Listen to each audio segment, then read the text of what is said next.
So என்னோட பிஸ்னஸை பார்க்குற நிறைய பேருக்கு ரொம்ப சக்ஸஸ்ஃபுல்லாக நீங்கள் பிஸ்னஸ் பண்ணிட்டு இருக்கீங்க அப்படிங்கிற மாதிரி வந்து யோசிப்பீங்க. கண்டிப்பாக சக்ஸஸ்ஃபுல்லாக இருந்தாலும் பட் என்னோட இந்த பிஸ்னஸ் ஜேர்னியில் எனக்கும் நிறைய லாஸ் ஆயிருக்கு, எனக்கும் வந்து நிறைய ஃபெயிலியர்ஸ் நடந்திருக்கு, எனக்கும் நிறைய நம்பிக்கை துரோகங்கள் நடந்திருக்கு. ஸோ அதெல்லாம் இல்லாமல் ஒரு பிஸ்னஸில் நம்மளால் வந்து சக்ஸஸ் ஆகவே முடியாது, ஏன் பிஸ்னஸே பண்ண முடியாது.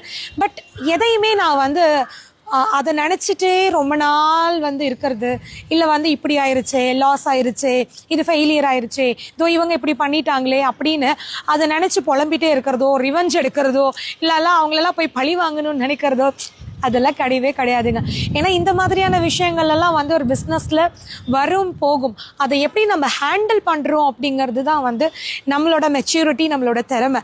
ஒரு பிஸ்னஸ் பண்ணுறதுக்கு ரொம்ப முக்கியமான குவாலிஃபிகேஷனே அதுதான். ஸோ என்ன நடந்தாலும் பார்த்துக்கலாம், ஹேண்டில் பண்ணிக்கலாம் அப்படிங்கிற நம்மளோட தைரியம், அதை மட்டும் கைவிடாதீங்க.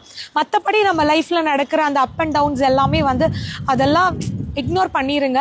அதை வந்து கவனிக்கணும். கண்டிப்பாக லாஸ் ஆகாமல், ஃபெயிலியர் ஆகாமல் இருக்கிறதுக்கு என்ன பண்ணணுமோ நினைக்கணும். ஆனால் அதை தாண்டி நடக்கிற சில விஷயங்களை ஹேண்டில் பண்ண கற்றுக்கோங்க. அதுக்காக பிஸ்னஸே நமக்கு சரிப்பட்டு வராதுனோ, இல்லை நம்ம கை வைக்கிறதெல்லாம் இப்படி ஆகுதோ அப்படிங்கிற ஒரு நெகட்டிவான எண்ணத்துக்குள்ளே என்றைக்குமே போகாதீங்க.